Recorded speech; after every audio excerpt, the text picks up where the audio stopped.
श्री भगवान ने कहा, जो पुरुष कर्मफल पर आश्रित न होकर कर्तव्य कर्म करता है वह सन्यासी और योगी है, न कि वह जिसने केवल अग्नि का और क्रियाओं का त्याग किया है। हे पांडव, जिसको शास्त्रविद सन्यास कहते हैं उसी को तुम योग समझो, क्योंकि संकल्पों को न त्यागने वाला कोई भी पुरुष योगी नहीं होता। योग में आरूढ़ होने की इच्छा वाले मुनि के लिए कर्म करना ही हेतु साधन कहा है, और योगारूढ़ हो जाने पर उसी पुरुष के लिए शम को शांति संकल्प संन्यास साधन कहा गया है। जब साधक न इंद्रियों के विषयों में और न कर्मों में आसक्त होता है तब सर्व संकल्पों के सन्यासी को योगारूढ़ कहा जाता है। मनुष्य को अपने द्वारा अपना उद्धार करना चाहिए और अपना अध पतन नहीं करना चाहिए, क्योंकि आत्मा ही आत्मा का मित्र है और आत्मा मनुष्य स्वयं ही आत्मा का अपना शत्रु है। जिसने आत्मा इंद्रियों आदि को आत्मा के द्वारा जीत लिया है उस पुरुष का आत्मा उसका मित्र होता है, परंतु अजितेंद्रिय के लिए आत्मा शत्रु के समान स्थित होता है। शीत उष्ण सुख दुख तथा मान अपमान में जो प्रशांत रहता है, ऐसे जितात्मा पुरुष के लिए परमात्मा सम्यक प्रकार से स्थित है, अर्थात आत्मरूप से विद्यमान है। जो योगी ज्ञान और विज्ञान से तृप्त है, जो विकार रहित कूटस्थ और जितेंद्रिय है, जिसको मिट्टी पाषाण और कंचन समान है, वह परमात्मा से युक्त कहलाता है। जो पुरुष सुहृद मित्र शत्रु उदासीन मध्यस्थ द्वेषी और बांधवों में तथा धर्मात्माओं में और पापियों में भी समान भाव वाला है, वह श्रेष्ठ है।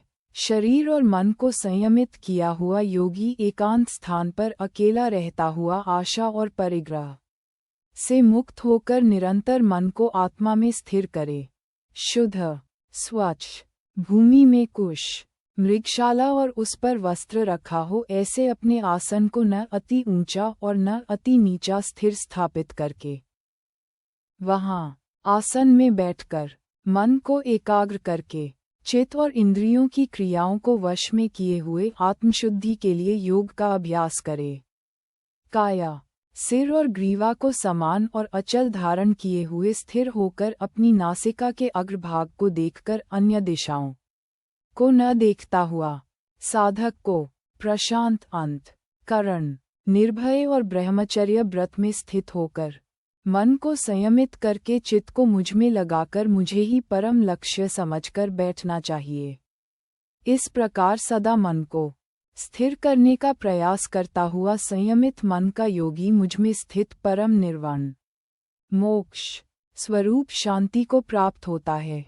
परंतु हे अर्जुन, ये योग उस पुरुष के लिए संभव नहीं होता जो अधिक खाने वाला है या बिल्कुल न खाने वाला है, तथा जो अधिक सोने वाला है या सदा जागने वाला है। उस पुरुष के लिए योग दुःखनाशक होता है। जो युक्त आहार और विहार करने वाला है, यथायोग्य चेष्टा करने वाला है और परिमित शयन और जागरण करने वाला है, वश में किया हुआ चित्त जिस काल में अपने स्वरूप में ही स्थित हो जाता है और स्वयं संपूर्ण पदार्थों में स्प्रेह हो जाता है, उस काल में वह योगी कहा जाता है। जैसे स्पंदन रहित वायु के स्थान में स्थित दीपक की लौ चेष्टा रहित हो जाती है, योग का अभ्यास करते हुए यच्चित्त वाले योगी के चित्त की वैसी ही उपमा कही गई है। योग का सेवन करने से जिस अवस्था में निरुद्ध चित्त उपराम हो जाता है तथा जिस अवस्था में स्वयं अपने आप को देखता हुआ अपने आप में संतुष्ट हो जाता है, जो सुख आत्यंतिक अतीन्द्रिय और बुद्धिग्राह्य है, उस सुख का जिस अवस्था में अनुभव करता है और जिस सुख में स्थित हुआ ये ध्यानयोगी फिर कभी तत्व से विचलित नहीं होता है।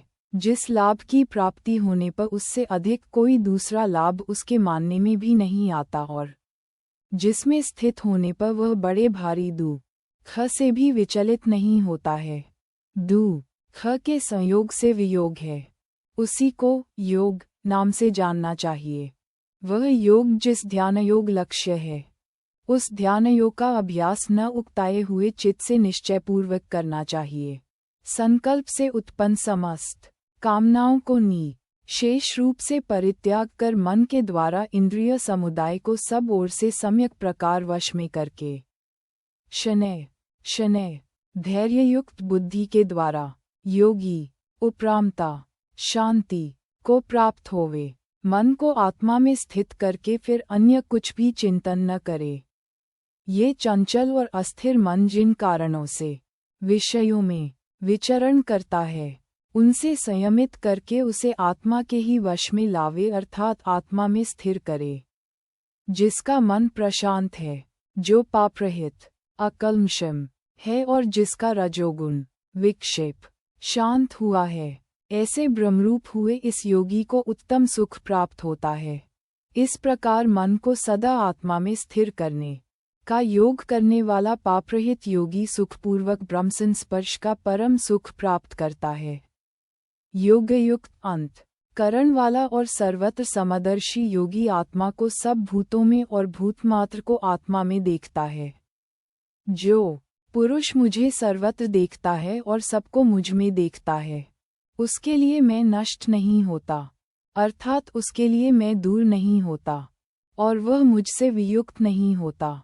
जो पुरुष एकत्व भाव मने स्थित हुआ संपूर्ण भूतों में स्थित मुझे भजता है, वह योगी सब प्रकार से वर्तता हुआ रहता हुआ मुझ में स्थित रहता है।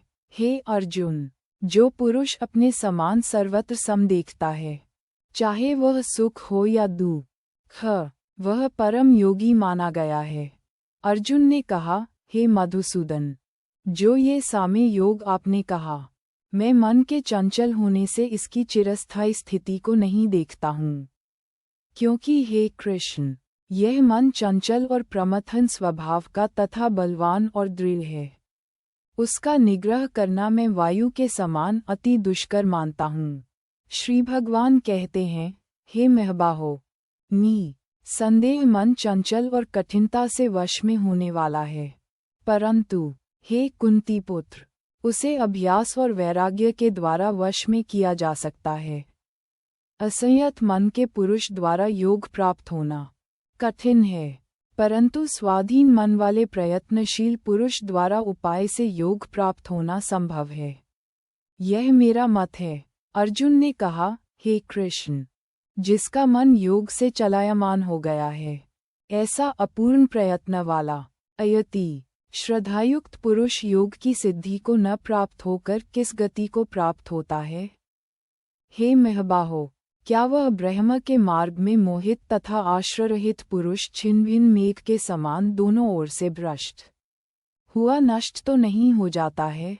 हे कृष्ण, मेरे इस संशय को शेष रूप से छेदन निराकरण करने के लिए आप ही योग्य है, क्योंकि आपके अतिरिक्त अन्य कोई इस संशय का छेदन करने वाला छेदता मिलना संभव नहीं है।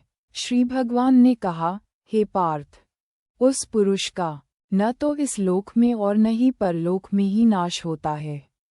हे तात, कोई भी शुभ कर्म करने वाला दुर्गति को नहीं प्राप्त होता है।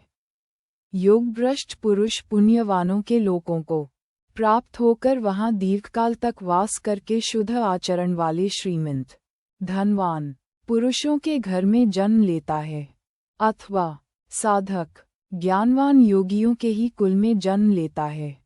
परंतु इस प्रकार का जन्म इस लोक में संदेह अति दुर्लभ है।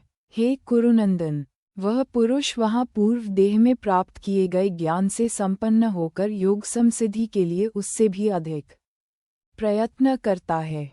उसी पूर्वाभ्यास के कारण वह अवश्य हुआ योग की ओर आकर्षित होता है।